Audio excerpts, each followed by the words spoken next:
14 அம்ச கோரிக்கையை வலியுறுத்தி காத்திருப்பு போராட்டம். மழையிலும் ஒப்பாரி வைத்து ஆர்ப்பாட்டத்தில் ஈடுபட்ட பெண் ஊழியர்கள். தமிழ்நாடு ஊரக வளர்ச்சித்துறை நகர்ப்புற வாழ்வாதார இயக்க பணியாளர்கள் சங்கம், தமிழ்நாடு ஊரக வளர்ச்சித்துறை தொழிலாளர்கள் சங்கம் சார்பில் பல்வேறு கோரிக்கைகளை வலியுறுத்தி அரசுக்கு எதிராக கண்டன ஆர்ப்பாட்டத்தில் ஈடுபட்டனர். இதில் ஆண்டுதோறும் பணி புரிப்பித்தல் முறையை கைவிட்டு 10 ஆண்டுகளுக்கு மேலாக பணிபுரியும் பணியாளர்களுக்கு பணி பாதுகாப்பு மற்றும் பணி நிரந்தரம் வழங்குதல், வாழ்வாதார பணியாளர்களுக்கு சம வேலைக்கு சம ஊதியம் வழங்குதல், பணியாளர்களின் எதிர்கால நலம் கருதி வருங்கால வைப்பு நிதி மற்றும் உயிரிழந்த பணியாளர்களின் குடும்பத்தாருக்கு இழப்பீடு மற்றும் நலவாரிய அட்டை வழங்குதல் உள்ளிட்ட 14 அம்ச கோரிக்கைகளை வலியுறுத்தி அவசங்களை அவர்கள் எழுப்பினர். கிருஷ்ணகிரி மாவட்ட ஆட்சியர் அலுவலகம் முன்பாக நடைபெற்ற இந்த ஆர்ப்பாட்டத்தை மாவட்ட தலைவர் அண்ணாமலை தலைமை தாங்கினார்.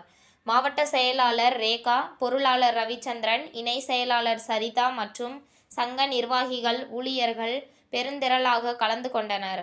ஆர்ப்பாட்டத்தின் போது மழை குறுக்கிட்ட போதும் தமிழ்நாடு ஊரக வளர்ச்சித்துறை ஊழியர்கள் தொடர்ந்து தங்களது கோரிக்கைகளை வலியுறுத்தி தமிழக அரசுக்கு எதிராக ஒப்பாரி வைத்து கண்டன ஆர்ப்பாட்டத்தில் ஈடுபட்டனர்.